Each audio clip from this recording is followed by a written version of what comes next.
called toward Tawheed and violent opposition of polytheists. At that time, the number of Muslims had grown to 40. The Prophet ﷺ went to Al-Haram and proclaimed Tawheed, oneness of God, there. This immediately raised a stir among the disbelievers as they considered it a serious insult to Al-Haram. They attacked the Prophet ﷺ from all sides. Learning about it, Harith bin Abi Hala, son of Hazrat Khadija from her first husband, who was at his home, rushed to Al-Haram and tried to shield him. But the swords fell upon him from all sides, and he fell a martyr. This was the first instance when the earth was colored with blood for the sake of Islam.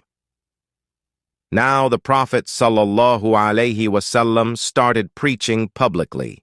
He went to each and every fair as well as to narrow streets, explained to the people the value of Tawheed, and forbade them from worshipping idols, stones, and trees. He preached that they should believe in God as being free from all shortcomings and limitations, and have firm faith that the earth and the skies, the moon and the sun, and all small and big things are Allah's creation and are totally dependent on Him. It is He explained, who accepts a supplication, cures the sick, and grants a wish. None can do anything without Allah's permission. Even the angels and the prophets are unable to do anything against His will. In those days, Ukaz, Uyina, and Zil-Majaz were famous fairs in Arabia, which were thickly attended by people from distant places. The Prophet ﷺ used to visit these fairs and preach Islam and Tawheed to the people there. When the Prophet ﷺ started preaching Tawheed and denouncing idol worship openly, some chiefs of the Quraysh complained to Abu Talib about it. Abu Talib consoled them, but as the point of dispute remained, and as the Prophet ﷺ did not stop preaching, a delegation came to Abu Talib again. It comprised all important chiefs of the Quraysh, such as Utbah bin Rabi'ah, Shaybah, Abu Sufyan, As bin Hisham, Abu Jahl, Walid bin Mughira, and As bin Wa'il. They complained that as the Prophet ﷺ denounced their deities and accused their forefathers as misguided and foolish, Abu Talib should either withdraw his support from him or openly side with him to fight against them so that the dispute is decided forever.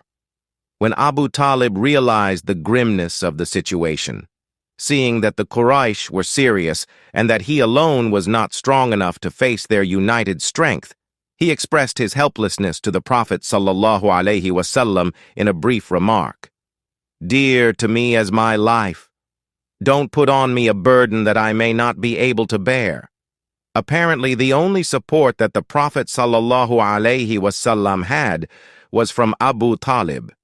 When the Prophet ﷺ noticed that Abu Talib was wavering, he told him with tearful eyes, "By Allah, if these people put the sun in my one hand and the moon in the other, I will not forsake preaching. Either Allah will bring this mission to fulfillment, or I will sacrifice my life for it."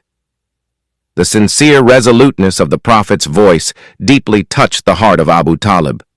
He assured him of his support in these words, "Go. None will be able to do any harm to you." The Prophet ﷺ continued to propagate Islam. Hey, amazing my YouTube family! Thank you for watching Spiritual Miracle Tales.